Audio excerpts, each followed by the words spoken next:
आज का ये वीडियो मैंने ऑलरेडी आपसे पहले ही बताया कि बहुत खास होने वाला है। हम थोड़ा कोर्ट ऑर्डर की ओर चलते हैं क्योंकि देखिए इंटरव्यू की प्रक्रिया तो एक ओर चल रही है, लेकिन दूसरी ओर जो कोर्ट केसेज़ हैं वो एक बहुत बड़े हर्डल्स के रूप में सामने आ रहे हैं। हो सकता है पूरे नियुक्ति प्रक्रिया पर किसी प्रकार के बाउंडेशन लग जाएँ, नियुक्ति ही पूरी तरह से रिवाइज़्ड हो जाए या फिर जिन-जिन अभ्यर्थियों का चयन हो चुका है उनके संग क्या होगा? जिनका इंटरव्यू नहीं हुआ है अब तक उनके संग क्या होगा?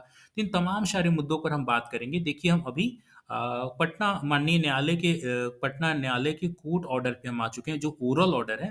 तो इस पर डिस्कस करने के लिए मैं चाहूँगा कि मेरे मित्र आदित्य जो कि आपको एनएलयू से जुड़ रहे हैं, नेशनल लॉ यूनिवर्सिटी जोधपुर से, जो कि इन सब मामलों के एक्सपर्ट हैं और आपने कई बार आदित्य को इस चैनल पे सुना होगा। इन सब चीज़ों को बहुत गहन तौर पे वो अध्ययन कर रहे हैं।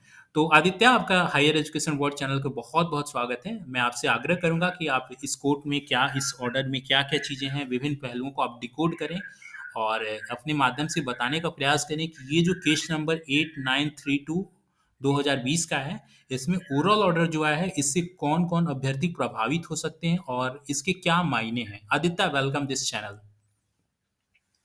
Thank you, Raj. First of all, very good evening to all the people, all the viewers of the higher education world. तो जैसा हम लोग देख सकते हैं, ये recent update है doctor Amod Pravodi versus state of Bihar case में। सबसे पहले मैं व्यूअर्स को ये बता दूं कि ये वही केस है जिस केस को आयोग ने अपने हर रिजल्ट के नीचे में मेंशन करा है कि इस केस के डिसीजन से सारे अपॉइंटमेंट्स और रिजल्ट प्रभावित हो सकते हैं। और इसी केस में जो रिसेंट अपडेट है वो लगभग जो 20 दिसंबर 2022 को आया है। और एक दो चीजें जो ब्रीफली मैं इस मैटर को बता दूं कि ये केस एक्चुअली हुआ क्या था कि जब एडवर्टीजमेंट आई थी तो ऐसा देखने को मिला था जो टोटल नंबर ऑफ सीट्स थे वो लगभग 4,500 के आसपास थे। और उस सीट में लगभग 1,300 सीट्स जो थे वही अनरिजर्व कैटेगरी के लिए ओपन थे और बाकी सारे जो सीट्स थे वो रिजर्व थे इन देयर रिस्पेक्टिव कैटेगरीज, जैसे ईबीसी में और एससी में खासकर हमने देखा कि ठीक है। तो जैसा हम ईबीसी में देखते हैं वो जो भी कैटेगरी से उससे थोड़ा अधिक सीट देखने को मिला था और एससी कैटेगरी में भी ये चीज देखने को मिला था, तो इसलिए ये केस किया गया था। दूसरा चीज एक और पॉइंट था कि जो शुरू से लोग कह रहे थे कि जो बैकलॉग है वो बैकलॉग एडेड थे इस वैकेंसीज में। तो कई सारे मुद्दों पे कोर्ट हमेशा सरकार से पूछ रहा था कि बैकलॉग आप लोगों ने कैसे कैलकुलेट किया है और कितने साल से कैलकुलेट हुआ है। मतलब जो नॉर्मली बैकलॉग का डेफिनेशन ये होता है कि जो सीट्स प्रीवियस रिक्रूटमेंट अटेम्प्ट्स में खाली रह जाते हैं वही सीट्स न्यू रिक्रूटमेंट अटेम्प्ट में ऐड होता है। बट यहाँ पर देखने को मिला कि पिछले 3-4 एडवर्टीजमेंट्स के बैकलॉग को ऐड किया गया था। तो देखते हैं इस ऑर्डर में क्या कहा गया अल्टीमेटली। तो राज, हम ऑर्डर का जो मेन पार्ट है वहां पे चलते हैं। हाँ, बेसिकली कोर्ट ने गवर्नमेंट को 3-4 बार रिमाइंडर्स भेजा था कि आप सारे डॉक्यूमेंट्स बैकलॉग को जिस तरीके से आप लोगों ने कैलकुलेट किया, जो एक्सरसाइज आप लोगों ने वहां पे कंडक्ट कराए यूनिवर्सिटीज में, वो सारे डॉक्यूमेंट्स आप कोर्ट में प्रोड्यूस करें। लेकिन कई बार रिमाइंडर्स के बाद भी जो दूसरी पक्ष थी, जो रिस्पोंडेंट थे, स्टेट गवर्नमेंट हो। और एक और बात जो मैं यहाँ बताना चाहूंगा कि रिस्पोंडेंट में बस बिहार सरकार ही नहीं, जितने भी बिहार के विश्वविद्यालय हैं जैसे पटना यूनिवर्सिटी, पाटलिपुत्रा यूनिवर्सिटी और अन्य जितने भी यूनिवर्सिटीज जो पार्टिसिपेट कर रहे हैं इस रिक्रूटमेंट प्रोसेस में, उन सभी को रिस्पोंडेंट बनाया गया था।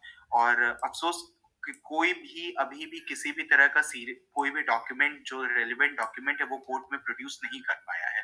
तो उसी सब चीजों को मद्देनजर रखते हुए कोर्ट ने एक बहुत कड़ा निर्णय लिया कि इन केस 10 जनवरी को अगर आप डॉक्यूमेंट नहीं प्रोड्यूस कर पाते हैं और तो आप तो एक एडवर्स इन्फेरेंस ड्रॉ किया जाएगा। एडवर्स इन्फेरेंस मैं लेमैन टर्म में बताऊं तो ये बेसिकली इस चीज को कहते हैं कि जब किसी सामने वाले पार्टी को डॉक्यूमेंट मांगा जाता है और वो डॉक्यूमेंट नहीं प्रोड्यूस कर पाता है तो कोर्ट एक प्रिजम्पशन ड्रॉन कर लेगा कि कुछ ना कुछ गलतियां हुई थी जिनको कवर अप किया जा रहा है। ये पूरी तरह से एक डिस्क्रिशनरी टूल है जो कोर्ट कभी ना कहीं ना हर सिविल केसेस में नॉर्मली हम देखते हैं यूज होता है जब नॉन प्रोडक्शन ऑफ डॉक्यूमेंट होता है। उससे पहले एक और चीज हमने जो सबसे इंपॉर्टेंट चीज है इस जजमेंट का, इस ओरल ऑर्डर का, वो हम देखते हैं। हाँ, keeping in view the seriousness of this case, where if ultimately the process of selection on various posts is found to be in excess of 50%, many candidates who may have been selected may not be appointed or their selection may have to be revised। तो हम देख सकते हैं कि court ने बहुत clearly ये चीज कह दिया है कि इन केस रिजर्वेशन 50% से ज्यादा होगा, तो उस केस में जो कैंडिडेट जो सेलेक्ट हो चुके हैं और जिनकी अपॉइंटमेंट नहीं हुई है, जैसे हिंदी सब्जेक्ट हो गया, फिलॉसफी जिसमें रिजल्ट ही अभी नहीं आया है, मैथली विषय में भी हमने देखा उसका रिजल्ट अभी तक प्रकाशित नहीं किया गया है। तो इन सारे केसेस में दोबारा या तो अपॉइंटमेंट उनका रुक सकता है या रिवाइज हो सकता है। और अभी as of now the current status क्यों कि सारे अपॉइंटमेंट्स यूनिवर्सिटी के द्वारा और जो स्टेट गवर्नमेंट के द्वारा जो की जाने वाली थी, वो सब पे अभी कोर्ट ने स्टे लगा रखा है 10 जनवरी तक। तो यही क्रक्स है इस पूरे अभी केस का, और जैसे जैसे अपडेट्स आएगा आपको हायर एजुकेशन वर्ल्ड पे सारे अपडेट्स मिल जाएंगे। प्रिय अभ्यर्थियों, जैसा कि आपने आदित्य को सुना, उन्होंने स्पष्ट रूप से हाईलाइट किया इस बातों को लेकर के कि ओरल ऑर्डर में क्या कहा गया है। तो एक्चुअल में ये किस पर प्रभाव पड़ने वाला है? उन अभ्यर्थियों पर प्रभाव पड़ने वाला है जिनकी अभी तक ज्वाइनिंग नहीं हुई है। रिजल्ट प्रकाशित हो चुका है, वो सेलेक्ट हो चुके हैं, लेकिन अगर ज्वाइनिंग नहीं हुई तो उन पर प्रभाव पड़ सकता है। ठीक है, ये मैं या आदित्य नहीं कह रहे, ये देखिए कोर्ट का ओरल ऑर्डर कह रहा है। इसमें स्पष्ट रूप से देखिए यहाँ लिखा गया है कि many candidate who have been selected may not be appointed और their selection may have to be revised. ठीक है, यानी जिनका अपॉइंटमेंट हो चुका है या फिर सिलेक्शन हो चुका है लेकिन अभी ज्वाइन नहीं किए हैं, उनके केस में रिवाइज हो सकता है। आदित्य, अगर हम यहाँ पर एक चीज और डिस्कस करें कि अगर रिवाइज्ड यस होगा तो राज। किस तरह से होगा और किस पर ये प्रभाव पड़ सकता है, तो इस पर जरा फोकस करें।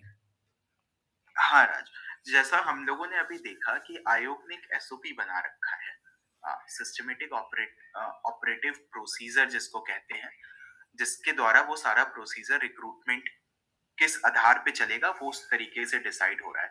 तो उसमें हमने देखा है कि जो इंटरव्यू के लिए कॉल आ रहा है वो एक सीट पे 3 अभ्यर्थी को वो कॉल किया जा रहा है।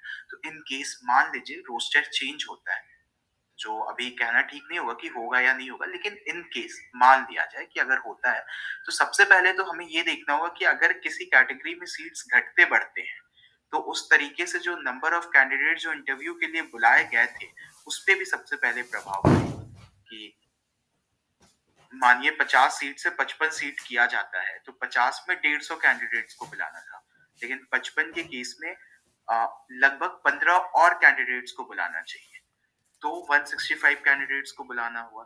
तो उसमें अन्य इंटरव्यू दूसरे जो नीचे मेरिट लिस्ट में जिनकी इंटरव्यू नहीं हुई है, शायद उनसे इंटरव्यू लिया जाए। और हो सकता है, ऐसा कहना बिल्कुल लेकिन उचित नहीं होगा अभी, जिनकी सिलेक्शन हो गई है और उस कैटेगरी में सीट्स कम हो जाती हैं, तो शायद उनकी जो सिलेक्शन है उसको रद्द कर दिया जाए।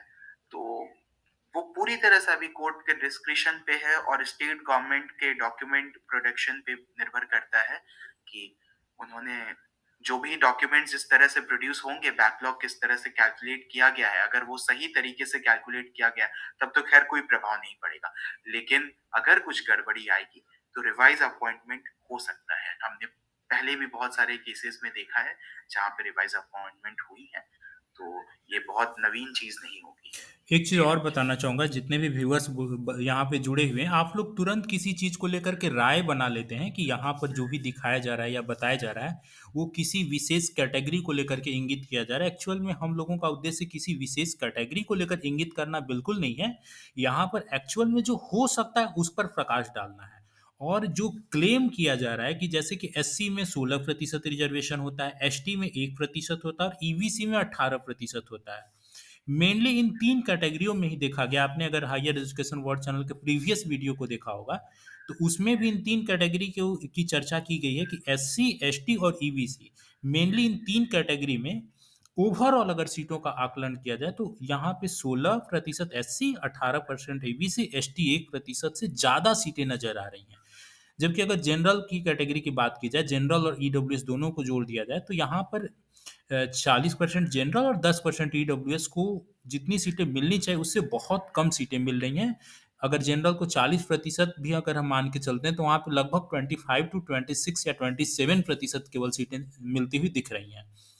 तो ये सब चीज़ें हैं, तो अगर ऐसी स्थिति में अगर रिवाइज़्ड होता है बैकलॉग की वजह से या इन कोर्ट केसेस की वजह से, तो ऑब्वियसली अगर जिनका पॉइंट टू बी नोटेड, एक बार हम सभी फिर ये चीज़ को इंगित करना चाहेंगे कि जिनकी ज्वाइनिंग नहीं हुई है, ठीक है? चूँकि ऑलरेडी कोर्ट ने देखिए इंडिकेट कर दिया है कि जिनकी ज्वाइनिंग नहीं हुई उसके संबंध में ये चीज़ें चेंजेज़ हो सकती हैं।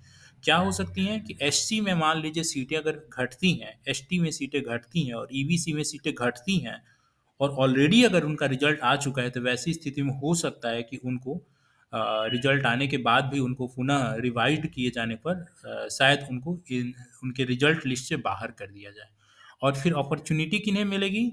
जनरल सीटों, जनरल कैटेगरी में जिसमें सीट कम है, उस सीट कैटेगरी में सीटें अगर बढ़ती हैं, जैसे जनरल में, ईडब्ल्यूएस में, हो सकता है बीसी में बढ़ जाए, क्योंकि बीसी में भी 12% रिजर्वेशन होता है और वहाँ भी सीटें कम देखने को मिली हैं। पीएच कैटेगरी, फिजिकल हैंडीकैप्ड जो कैटेगरी होती है, वहाँ 4% रिजर्वेशन होता है, वहाँ भी कम देखने को मिली हैं। तो हो सकता है इन कैटेगरी में अगर सीटें फिर बढ़ती हैं तो उनके जस्ट नीचे वाले होते हैं उनको अपॉर्चुनिटी मिलेगी। और अगर उनको अपॉर्चुनिटी मिलती है या सीटें बढ़ती हैं तो एक मसला यह भी आएगा कि जब सीटें बढ़ रही हैं तो चूंकि एक सीट पर 3 अभ्यर्थियों को इंटरव्यू कॉल आ रहा है, तब तो फिर अन्य अभ्यर्थियों को भी इंटरव्यू के लिए अपॉर्चुनिटी बढ़ गई। तो फिर वैसे केस में क्या होगा? क्या जो वेटिंग में हैं उन्हें ही रिजल्ट दे दिया जाएगा या फिर पुनः इसका इंटरव्यू कराया जाएगा? तो ये सब चीज़ें अभी देखने वाली हैं कि आने वाले समय में क्या होता है। तो आप 10 जनवरी तक इसका इंतज़ार करें, हायर एजुकेशन वर्ल्ड चैनल पे आपको ज़रूर प्रोवाइड कराई जाएगी सारी और इन्फॉर्मेशन। जी आदित्य। और जिन जो भी लोग इच्छुक हैं, जो क्यूरियस हैं इस पूरे केस को लेकर, इसका प्रोसीडिंग देखने में, तो आप हायर एजुकेशन वर्ल्ड पे वो वीडियो अपलोड हो चुका है। राज लिंक डिस्क्रिप्शन में डाल देंगे, आप उसको जाकर उस प्रोसीडिंग को भी देख सकते हैं कि लाइव कोर्ट में क्या हुआ था एग्जैक्टली 20 दिसंबर 2022 को, जिसके तहत ये ओरल ऑर्डर आया। जी। ओके, थैंक यू आदित्य, आप इस चैनल पे जुड़े और मुझे पूरी उम्मीद है कि मेरे जितने भी व्यूअर्स हैं उनको सभी चीज़ें स्पष्ट रूप से यहाँ पे स्पष्टीकरण हो गई होंगी। Once again thank you my dear Aditya and thanks to everyone.